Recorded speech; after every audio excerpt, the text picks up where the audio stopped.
पहले तो ये द्रव्य देके उसका मल निर्हरण करना जरूरी है। उसके बाद में यदि कुछ होगा तो रेसिडुअल सिम्टोमेटोलॉजी के लिए हम श्वास कुटार या समीरपंदक या जो भी जरूरी होगा, यही देना जरूरी नहीं है। जो भी आपका हमेशा का जो फंडामेंटल होगा श्वास की चिकित्सा का, वो आप यूज कर सकते हैं। लेकिन आरोग्यवर्धिनी ऐसे कंडीशंस में यदि दी तो डेफिनेटली उसका अच्छा असर हमें दिखता है। इसके बाद में हम देखते हैं कि क्रॉनिक या एक्यूट रीनल फेलियर में भी आरोग्यवर्धिनी अच्छा काम करते हैं, क्योंकि इसमें शोथ रहता है। और शोथ, सर्वांग शोथ जब होता है, जब व्याधि जीर्ण होने लगता है, तो उस कंडीशन में आरोग्यवर्धिनी चंद्रप्रभा के साथ या पुनर्नवा के साथ देने के बाद अच्छे रिजल्ट्स मिलते हैं। आरोग्यवर्धिनी बद्धकोष्ठता तो दूर करती है। एक निदर चीज जो मेरे निरीक्षण में आई है कि जिनको किडनी स्टोन्स या वृक्काश्वरी रहती है, उन्हें कॉन्स्टिपेशन साथ साथ में रहता है, दोनों पैरेलल चलते हैं। या हम ये कह सकते हैं कि जिनको बद्धकोष्ठता है उन्हें बाद में मूत्राशमरी हो सकती है। ऐसे दो चीजें इतने साल से हम जो देख रहे हैं उसमें हमें ख्याल में आए कि यदि कोई मूत्राशमरी का लक्षण लेके आया है तो उसको बद्धकोष्ठता होने की संभावना 99% रहती है।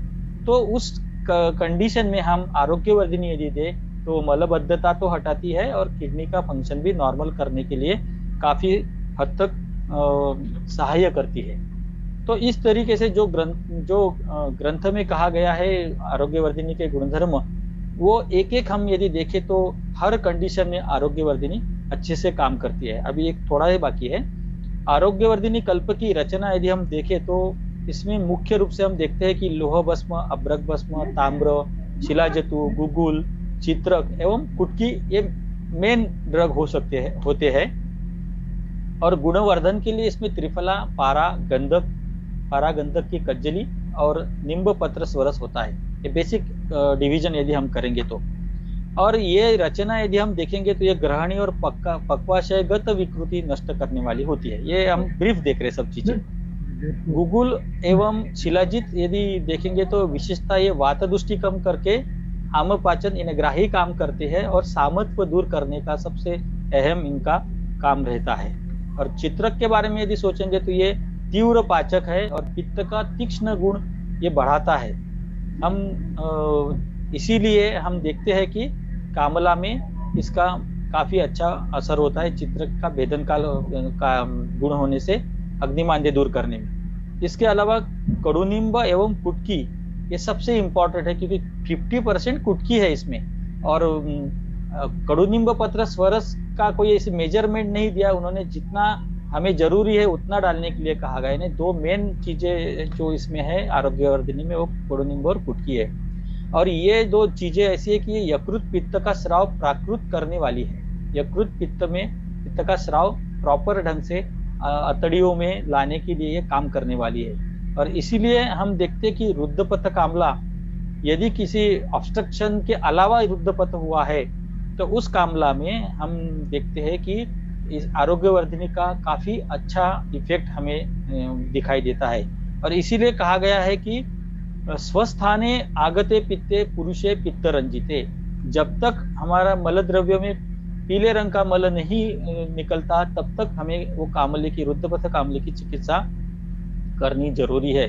और इसीलिए उस टाइम तक हमें आरोग्यवर्धिनी अन्य द्रव्यों के साथ हम दे सकते हैं। और त्रिफला के बारे में यदि हम कहेंगे तो त्रिफला ये एक रसायन है, रसायनी है। और रसायन काम हमें सबको मालूम है।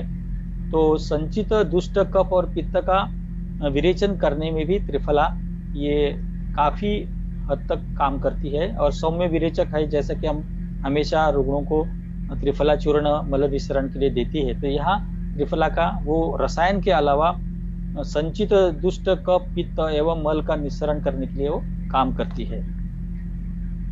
उसके अलावा आंत्र में जो कृमि उत्पन्न होते हैं, बहुत सारे कुष्ठ कृमिद्भव भी बोले हैं कि कृमि उत्पन्न होने से, और बाद में कुष्ठ में भी कृमि उत्पन्न होते हैं त्वचा के अंदर। तो पर्टिकुलरली हम सिस्टमिक यानी अतड़ियों के अंदर यदि कृमि हो गए तो उनका प्रकृति विघात करने का सबसे इम्पोर्टेंट रोल यदि कोई करता है आरोग्यवर्धिनी में तो पारा एवं गंधक द्वारा होता है। और कज्जली यह एक अत्यंत योगवाही या हम कह सकते हैं कि कैटलिस्ट का काम करती है, और वो स्रोतोगामी है, जिससे हम कह सकते हैं कि टारगेट डिलीवरी करने के लिए स्टिमुलाई देने का काम कज्जली कह सकती है। ये मेरे विचार है। इसके अलावा लौह, अभ्रक, ताम्र भस्म ये बल्य या बल देने का कार्य करती है और रसायन कार्य भी करती है। ताम्र भस्म विशेषतः यकृत पित्त का स्राव प्राकृत करने में सहायक है। ताम्र भस्म यकृत पित्त का स्राव प्रॉपर करने में सहायक है। इसके अलावा ताम्र भस्म के बारे में एक चीज और बताना मुझे यहाँ जरूरी समझता हूँ। जैसा मैंने कहा कि अरिलोहेन लोह से मारणम दुर्गुणम प्रथम गंधक से ताम्र की मारण किया है, उसके बाद में उसका भस्म बनाया है। लेकिन ताम्र भस्म के बारे में जो रिसर्च एक हुआ है वो पर्टिकुलरली श्वास व्याधि में ताम्र भस्म का अत्यंत उत्कृष्ट उपयोग होता है श्वास व्याधि में। इसीलिए हम आरोग्यवर्धिनी, जैसा कि मैंने कहा कि श्वास के लिए भी उत्तम कार्य करती है, तो उसका कारण यही है कि ताम्र खुद एक उत्तम द्रव्य है कि जो श्वास व्याधि में उत्तम कार्य करता है और पूरे पिक्चर को काफी हद तक चेंज कर देता है श्वास के। तो ताम्र भस्म विशेषता यकृत पित्त का स्राव करने में सहायक है।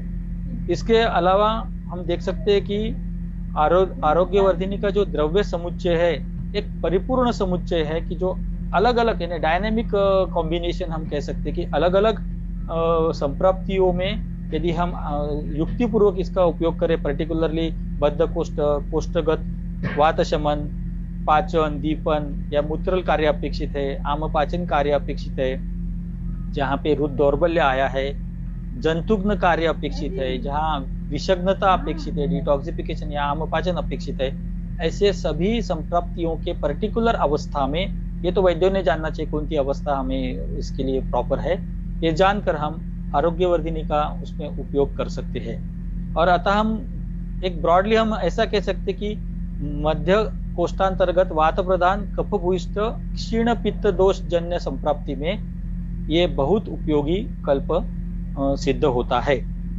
और इसकी ड्रग ऑफ चॉइस ये पर्टिकुलरली कुष्ठ, विषमज्वर, अपचन, बद्धकोष्ठ, रुद्र दौर्बल्य, इन रोगों में, जैसे कि अनेक बार इसका हमने उच्चारण किया, इन सभी में ये ड्रग ऑफ चॉइस करके आरोग्यवर्धिनी को हम जान सकते हैं। अब ये तो हो गए किन किन व्याधियों में हमने आरोग्यवर्धिनी का उपयोग करना चाहिए, लेकिन पर्टिकुलरली किसमें करना नहीं चाहिए वो चीज भी हमें ध्यान रखना जरूरी है। उसमें पर्टिकुलरली गर्भिणी में हमने जहाँ तक हो सके वर्जित करना चाहिए। दाह यदि होता होगा रुग्ण में तो अवॉइड करना चाहिए। मोह होता होगा, तृषा होगी, भ्रम होगा, आदि विकारों में आरोग्यवर्धिनी देना नहीं चाहिए या डोज कम करना चाहिए, या फिर ताम्र भस्म ठीक से बनाए कि नहीं इसकी जांच करनी चाहिए। आरोग्यवर्धिनी की गुटी वटी दही में डाल के यदि रखी तो यदि उसमें कलर चेंज होता होगा तो हम कह सकते हैं कि वो ताम्र भस्म प्रॉपर नहीं है। लेकिन एक बात भी यहाँ ख्याल में रखने की जरूरत है कि ताम्र ये बहुत एक्टिव मेटल है।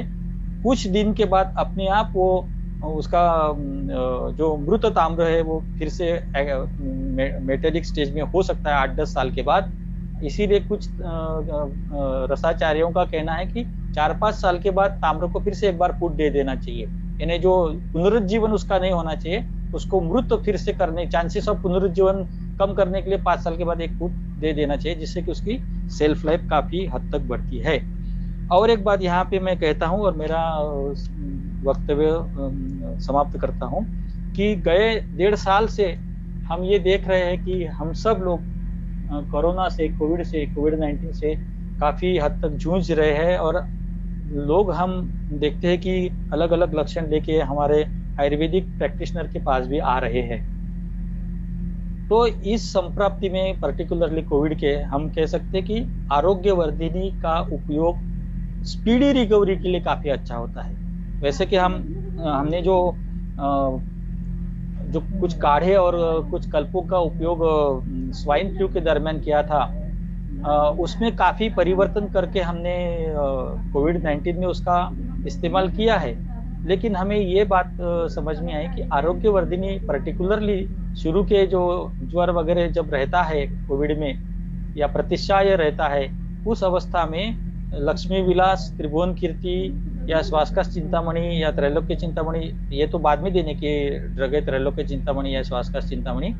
लेकिन लक्ष्मी विलास के ऊपर मेरा ज्यादा भरोसा है। त्रिभुवन कीर्ति हम दे सकते हैं, और उसके साथ साथ आरोग्यवर्धिनी यदि हमने शुरू में दी तो जो अगले अगले डिटोरिएटिंग स्टेजेस रहते हैं या एडवांस स्टेज में रुकने जाता है, उसे हम काफी हद तक रुका सकते हैं। किंबहुना वो एक 8 दिन में वो रुग्ण अच्छे से ठीक हो सकता है। माइल्ड टू मॉडरेट स्टेज के रुग्ण फिर से रिकवर हो सकते हैं, या अर्ली स्टेज में यदि हमने इमीडिएट डायग्नोसिस और इमीडिएट ट्रीटमेंट दी तो रुग्ण 8 दिन में अपने आप ये चिकित्सा से ठीक होता है। ऐसा हमारा एक्सपीरियंस सिंस लास्ट 1.5 ईयर हमें दिखा है। वही बताना यहाँ जरूरी है।